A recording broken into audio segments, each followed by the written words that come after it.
토요일 날 저희가 묵상했던 9장 말미를 보면은 하나님께서 사무엘을 택하여 사울을 부르셨고, 그리고 사울과 함께 마치 결혼식을 하듯이 왕과 선지자의 길, 그리고 앞서 행하라라고 자율권을 줌으로써 사울이 마음껏 통치를 할 수 있게.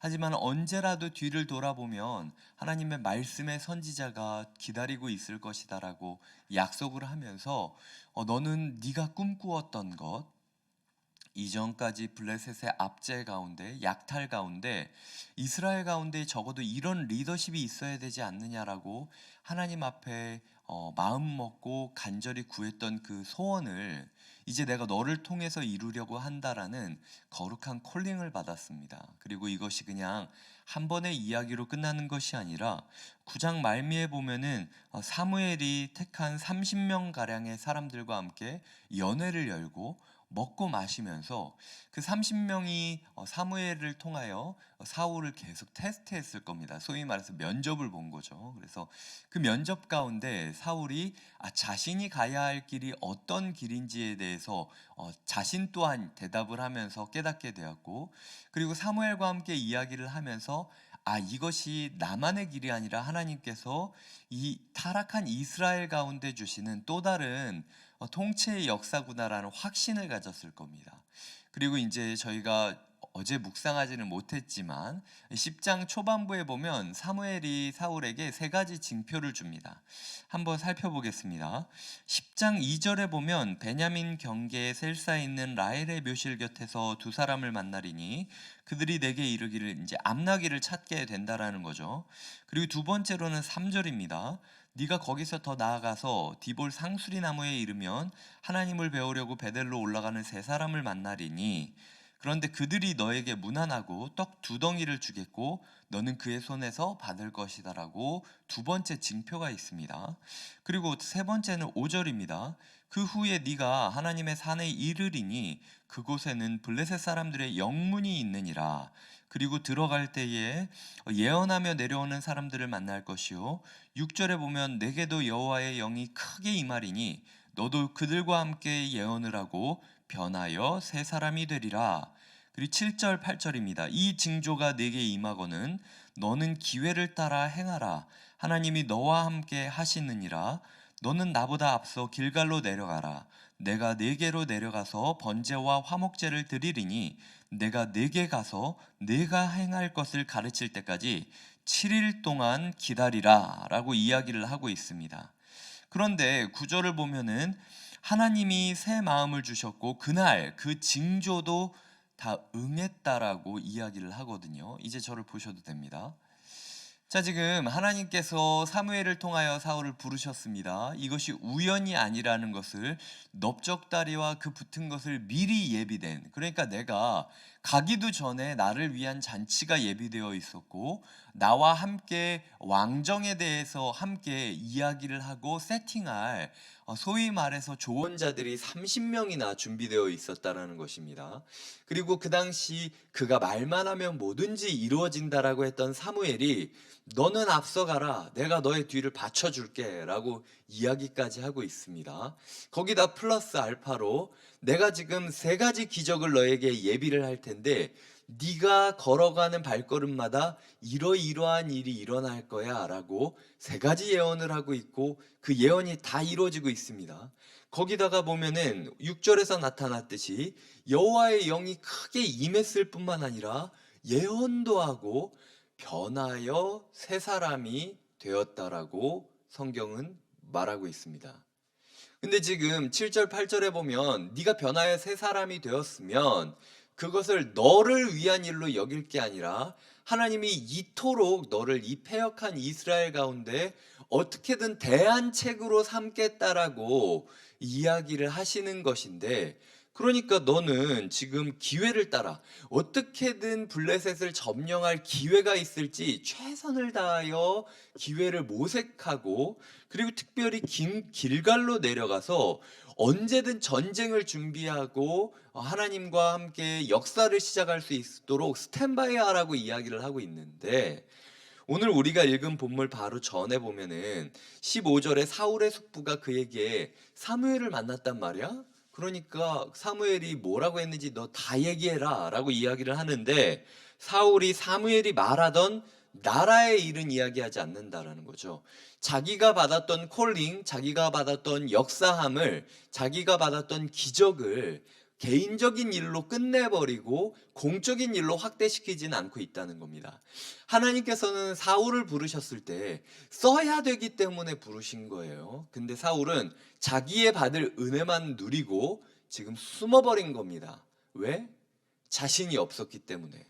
그가 이전에 9장에서 사무엘과 대화를 했을 때 사무엘이 분명히 이야기합니다. 네가 꿈꾸었던 그 일을 너를 통해서 이루려고 한다라고 사무엘이 이야기를 했어요. 그러니까 첫 번째 대답이, 나는 베냐민 지파, 나는 컴플렉스가 있는데, 나는 이렇게 안 되는데 어떻게 하나님이 나를 통해 쓰십니까? 라고 뒤로 물러서는 모습을 보입니다. 그런 그런 사울을 하나님께서는 멱살을 잡고 지금 왕궁으로 이끌고 있다라는 것이죠. 그러니까 평소에는 이러쿵저러쿵 이야기를 많이 했다라는 거예요. 뭐 교회는 이래야 되지, 다락방은 이래야 되지, 봉사팀은 이래야 되는 거 아니냐, 뭐 저 사람은 저렇고 이 사람은 저렇고 뭐 이 교회는 이렇고 그래서 내가 여기 있는 거다, 이런 식의 이야기를 많이 하지만 주님께서는 그런 우리에게 말씀하셨다라는 거죠. 오늘 말씀을 통해서. 야, 근데 그거 아냐? 내가 너에게 그토록 5년 동안, 10년 동안 지금 내가 말씀을 통하여 은혜를 줬던 이유는 널 쓰려고 그랬던 거야. 근데 너 정작 내가 부르면 도망가더라? 그리고 사람들한테 내가 너 불렀다라는 거 인정하지 않더라? 라고 하나님께서 말씀을 통하여 우리에게 이야기하고 있는 것입니다. 사울은 그의 마음 가운데 이래야 되지 않냐, 소위 말해서 나라는 이래야 되지 않냐라는 생각이 있었어요. 그러니까 철저히 평가자의 입장에서 이 나라를 지켜봤던 겁니다. 이스라엘 사람들이 이렇고 누군가 리더가 나와야 되고, 뭐 리더가 나오면 내가 따라가 줄 수는 있지. 하지만 내가 어떻게 거기 전면으로 나가냐, 어떤 일 당할 건지를 내가 뻔히 아는데 라는 식으로 항상 제 누군가의 그늘에서 지내려고 했다라는 거예요. 근데 하나님께서는 네가 나가라고 이야기를 하고 있다라는 거죠. 이게 저에게 굉장히 큰 도전이 되었습니다. 제가 담임 목회를 시작하고 나서 굉장히 떠오를 때가 많아요. 제가 부교육자 때 교회는 이래야 된다, 저래야 된다라고 이야기를 하면서 했던 그 말이 지금 저에게 모두 다 칼날이 돼서 돌아오고 있습니다. 제가 평가자로서는 꽤 많이 섰죠. 그리고 담임 목사님이 이래야 되는 거 아니냐? 왜 이럴 때 이렇게 뭐 있는 것 같지? 나라면은 조금 이 부분은 다르게 행동했을 텐데 라는 생각들을 되게 많이 했어요. 근데 그럼에도 불구하고 제가 여러 가지 과정을 통하여 최근에 느끼고 있는 것은, 그 뻔한 그 모습을 이루기 위해서 얼마나 치열한 내적인 전투가 있어야 되고 수많은 사람들과의 조율이 있어야 했는가라는 생각들을 하게 된다라는 것이죠. 평가자로 있을 때는 제가 굉장히 의로운 것 같고 그리고 모든 것을 안다라고 생각을 했지만, 정작 제가 그 자리에 서자 그리고 하나님께서 너를 통해서 그 일을 이루라라고 이야기를 하자 다른 입장이 펼쳐졌다라는 것입니다. 요즘 교육자들이랑 이야기를 할 때 교육자들이 새롭게 시작되는 교회에 대한 세팅을 가지고 이래야 되지 않냐, 저래야 되지 않냐라고는 이야기를 많이 주고는 해요. 거의 90%는 정말로 이 시대에 맞는 참신한 생각들입니다. 그래서 꽤 그것들을 많이 도입하고 그분들이 하는 이야기를 조언 삼아서 지금 곁에 있는 교회가 굉장히 바른 방향으로 가고 있어요. 그런데 1할 정도, 10% 정도 제가 봤을 때 그것이 판단은 쉽게 하지만 나는 책임을 지지 않으려고 하는 모습을 제가 볼 때가 있어서 종종 그것을 제가 짚어주고는 합니다. 그러니까 교회는 이것도 있어야 되고 저것도 있어야 되고, 혹은 교회는 이래야 되지 않냐, 저래야 되지 않냐라는 이야기를 할 때, 근데 왜 그 문제 앞에서 당신이 책임을 지려고 당신이 고생하면서 그 일을 이루려고 하지는 않고 꼭 누군가가 모르는 누군가가 와가지고 그것을 해결해 주기를 바라거나 아니면은 뭔가 눈에 보이는 기적 같은 지원들이 있고 장소가 주어지고 봉사자들이 많이 주어져야만 그것을 할 수 있다라고 생각하고 있느냐라고 짚어줄 때가 있어요. 하나님께서는 사울이 뭐 갑자기 모든 사람들을 사울을 다 따르고 그리고 군사들이 없던 군사와 무기들이 생기고 막 이렇게 해서 사울을 부른 게 아닙니다. 여전히 이스라엘 가운데서는 하나님을 의지하지 않고 사무엘이 대놓고 니네가 하나님께 애굽을 출애굽을 하게 하셨던 하나님을 의지하지 못하고 왕을 찾지 않았냐라고 비아냥거리는데도 불구하고 왕께 만세라고 부르는 정말로 무식하고 자기 입장만 알고 있었던 백성들과 그리고 그 가운데에 하나님의 뜻을 존중하지 아니하고 불량배로서 살아가는 사람들이 있다라는 것을 사울은 알고 있었다라는 거죠. 그 가운데서 행해야 했다라는 겁니다. 성도님들에게 오늘 묻습니다. 성도님들이 곁에 있는 교회에 대해서 이렇다 저렇다 생각하실 수 있어요. 그리고 우리의 가정과 직장과 다락방에 대해서 이래야 되지 않냐 저래야 되지 않냐라고 이야기하실 수 있습니다. 그런데 중요한 것은 그 대부분의 공동체 원들이 하나님을 알지 못하고 자기 입장만 이야기하면서 왕께 만세를 부르는 사람들이고 거기에다 그 가운데 불량배가 있을 것, 내가 뭔가를 한다라고 할 때 나대지 좀 마라, 네가 모자랐다라고 이야기하면서 비아냥거리는 사람이 뻔히 있을 것 알면서도 하나님께서 나를 이 자리로 부르시고 이 영적인 책임감을 주셨음에 아멘으로 이야기하고 나서리가 어디 있냐는 것을 하나님은 우리에게 묻고 있다라는 거죠. 오늘 본문은 뽑혔다라는 그 프로세스를 가지고 그 과정을 가지고 이 사울을 왕으로 세우고 있는데요. 이 여호수아 7장에 보면 우리가 이 뽑혔다라는 단어가 언제 쓰였는지 알 수 있습니다. 아간의 죄를 물을 때에 이 뽑기의 방식을 사용해서 죄를 물어요. 이 뽑혔다라는 단어는 사실 포획했다, 체포했다, 잡아냈다, 딱 걸렸다 뭐 이런 뜻이에요. 그러니까 사울이 지금 하나님의 징조를 경험했음에도 불구하고 어떻게든 숨어버리고 개인적인 일로 여기고 그건 우연일 거야 라고 치부하고 있자 하나님이 온 이스라엘 앞에서 이 사울을 검거하는 범죄자 사울의 모습을 보여주고 있다라는 겁니다. 지금 이스라엘의 왕이 첫 번째 왕이 세워지는데 그 첫 번째 왕의 첫 스텝부터 하나님의 말씀을 따르지 않고 하나님의 부르심을 개인적인 것으로 치부하면서 여전히 나는 평가자로 남고 사람들 앞에서 저 무지한 사람들을 이끌고 싶지도 않고 내가 이끌어봤자 나댄다는 이야기만 들으니까 나는 그냥 숨어서 예배만 드리겠다라고 하는 분이 있지 않냐 라고 하나님께서 시작하는 곁에 있는 교회에게 묻고 계신다라는 겁니다. 이렇게까지 이야기하는데 숨고 있겠다라고 결심을 한다면 정말 그거는 좀 불쌍한 일인 것 같아요. 제가 지금 내가 사무엘이다, 그러니까 내가 부르면 뭐 순장이든 뭐든 뭐 훈련이든 마음대로 다 해야 된다라고 협박하고 있는 게 아닙니다.